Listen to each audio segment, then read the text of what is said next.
I always start this out the same way, saying that this might not be great business advice or financial advice. On a lot of our jobs, we'll take some of the profit that we might make on that to turn a $100,000 job into maybe a $110,000 job. Yes, that's eating away at our profit, but the intention there is that we're trying to get to the next level. What's up, guys? Welcome to episode 2. Thanks for following along and submitting your questions. Today we're going to get to 4 more questions from other professionals as well as some homeowner questions. So we're going to jump right into it. First question is, what would you suggest on how to elevate what projects you get asked to do? This is something I've touched on a lot throughout our career and always over-investing in projects. And I always start this out the same way, saying that this might not be great business advice or financial advice, but I think back to when we first started, and it was a smaller company. It was me and one guy, and then we started growing. We always knew that the projects that we were doing that day or that year were the last time we wanted to do that type of project. And what I mean by that is maybe the renovation, it was a small renovation, and we've always strived to do full home renovations or new home builds, very specific to larger scale projects and being, ramping up our company to be successful in that. And doing the smaller projects were, essentially stepping stones, and we appreciate and we loved every minute of it. But the one way we did that, and I'm going to talk about a project we did just, I believe, 2 years ago. And if you guys remember, we had this double curved staircase with this sweeping black handrail. That particular project, that staircase, was actually something that we decided to take a little bit from our profit and invest into that, so we could then market to someone that wanted a curved staircase. And what I mean by that is, there on a lot of our jobs, we'll take some of the profit that we might make on that to turn a $100,000 job into maybe a $110,000 job. And if you can kind of, forecast what that looks like compounding, maybe we're doing a $500,000 job and we invest another 20 grand into, something, yes, that's eating away at our profit, but the intention there is that we're trying to get to the next level, having, the pizzazz, if you may, in one of the details, so we can then market to a client that wants to pay for that. And it's really beneficial in a lot of ways for the client. The client's getting a little bit more than they expected and frankly paid for. It's giving us the opportunity to reconsider how we're doing things and using it as education. That curved staircase was the first time that we had built something like that. It took a lot of man hours, which computes into a lot of cost, but we used that as education and we learned a lot. The client got a really killer staircase for not a lot of add to the budget, and we were able to photograph and video it, and now able to use it to market to the next client. And what's always the combating tone to that is, well, when do you stop? When do you stop over investing in projects? I don't know if that ever happens. We still need to make a profit. We're still in business to make money. But I think if you're always going into it with the understanding that we're going to put our very best foot forward, that is going to always lead to possibly over investing in the micro or the macro.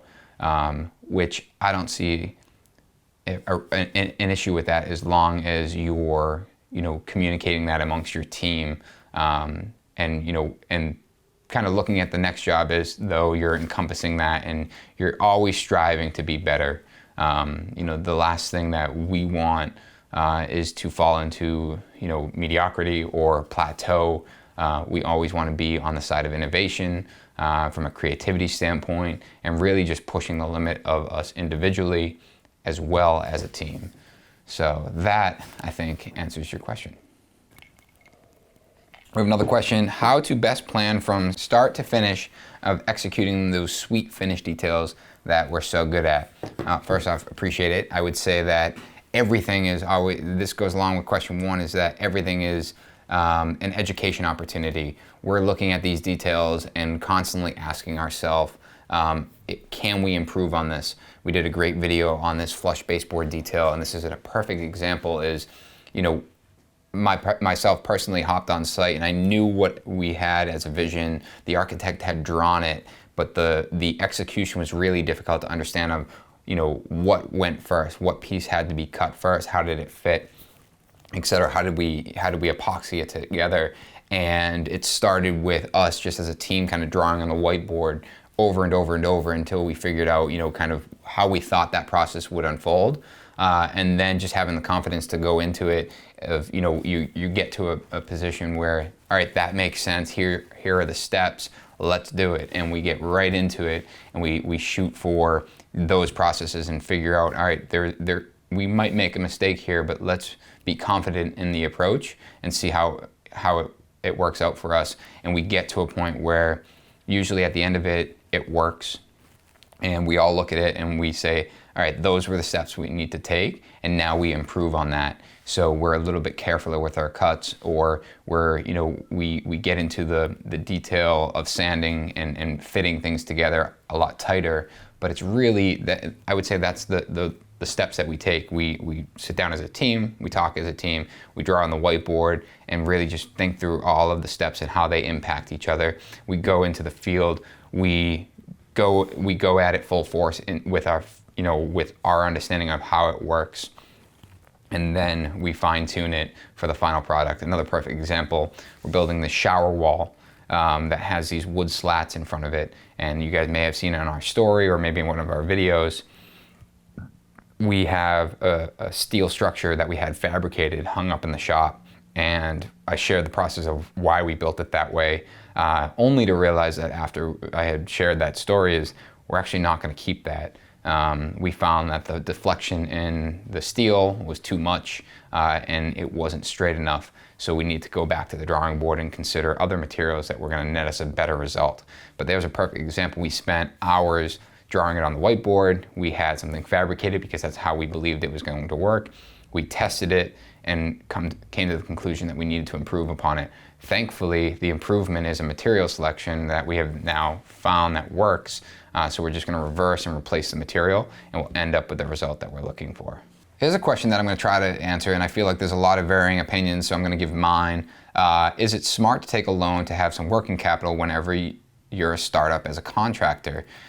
So to speak personally, I didn't take any loans when I started. I had started my company, I think pretty organically. Bought tools over time. I bought my truck. I bought a trailer. It was kind of a side gig for a long time. And then, when I went off on my own, I had accumulated all this stuff. You can keep your overhead down pretty well, as a small remodeling contractor. I think it's when you get into the shop and having a millwork shop, or you're trying to hire a lot of team members or take on really big projects at once rather than taking these small steps. I don't think either direction is wrong, but I think having a clear understanding of what your goals are and how they work, but also, working with someone that may be, better suited to make those financial decisions, whether that's some sort of CFO or if that's a financial advisor or even a business coach. I think those are going to be really instrumental in that decision making. Taking on debt to grow a business, in my opinion, doesn't make sense early on, especially if you're going to take those small steps. But if you're trying to jump in a market where you don't have the working capital, I think if you have a good plan, then it's going to make, it could make sense. It's just making sure that you have that plan B and understand, well, what if it doesn't work? It's kind of the plan for the worst, but hope for the best. Since I've started my company, we haven't taken any loans until we grew into a point where we wanted a bigger shop, and we were starting to purchase bigger equipment, and we needed multiple work vehicles. That's when we started getting some working capital so we could expand. But we have a 12, 24, 36 month kind of projection of how this company continues to grow. and we're constantly refining that and working together as a team, and then having someone that we can kind of bounce these financial decisions off, whether it's our financial advisor or our bank, or someone in a CFO type role. I got another one here. What's your strategy to price a job? So this is going to kind of, if you guys remember in episode 1, we talked about pre-construction process. I'm going to elaborate on that and how we continue that, and kind of summarize. So our pre-construction process, again, is, we're basically taking a retainer and working with the client and the team to help develop the budget in parallel with the design. And from there, the strategy for pricing a job, when we're in pre-construction, we have a retainer. So in some sense, the client, we have this commitment from the client. So now we work with our trade partners, our subcontractors, our vendors to accurately price this and communicate with them. We try to eliminate, calling our subs and saying, hey, can you give me a price on this, when we don't have a commitment from a client, because, we don't want them spinning their wheels, and we don't want to be spinning our wheels just to give a client that might be price shopping or just trying to get an understanding of cost. We really want a commitment there so we are getting the most accurate for something that, is beneficial to the entire team, subs, us, as well as the client. So once we do have that retainer, we're working with our trades and sitting down, we're combing through the drawings and the scope. Right when we sign a pre-construction agreement, we're assigning a project manager to that, and myself and the project manager are working on developing a scope based on the drawings and the specifications, and looking at that line by line. So we start, we start with an empty budget that has all of our line items. Starting, say it's a renovation, starting with demolition, and we have that broken out where it's, all right, well, what are we doing for demolition? What are our subcontractors doing for demolition? Are there materials we need to buy for demolition? All of that's basically a blank line item, and we're going to narrate the scope for each of those line items, all the way down to, delivery, cleaning the home before the client moves in. And by narrating that scope, we're then sending that to our trades, or sitting down in a peer review and talking amongst ourselves and understanding how much time is dedicated to that task with our in-house guys. That way it's a very clear understanding of what needs to be priced per line item. It's oftentimes, everyone flips to the back of the sheet looking at that big number, but then when you go back and look at all the little numbers, it really is just a bunch of little numbers that add up to one really big one. And when you look at those little numbers individually, and you're able to connect it to a detailed scope of work, it makes a lot of sense. And even from a client perspective, when we're communicating what that budget is, they're seeing that narrated scope, and you can see the level of thought and detail that goes into, communicating that not only to the client but to the sub, and having a clear understanding of what that means. It's really important, even from a pricing standpoint, but even how you want that project to, unfold. And we'll go back to demo, for example. We're going to communicate the scope of the demo, but we're going to add in some of the things that are important to us, or things that we've learned that maybe we've missed in previous projects that we hired the demo out. Example, we now add in our demo line item that all studs and ceiling joists or strapping needs to be denailed and descrewed. That way they know that they need to commit to making sure all of this stuff is, prepared for us. We don't want to go in there and have to now pull screws out and pull nails out, only to, realize that we could have had the demo crew do that. Or, say we're working in a building with common space, we want to make sure that we're communicating, hey, every day the hallway needs to be vacuumed, or the parking lot needs to be swept. Those are things that will make or break our project in a community setting like that, where the neighbors are going to see us every day. So if we're doing our job to make sure that the hallway and the parking lot is clean, they're seeing that. If it's a mess, then they're seeing it and then usually saying something about it. So we're narrating that and including that in our scope, so there's no question on who owns what, and being really, detailed in that, all the way through for all of our trades is really helpful to get the most accurate pricing.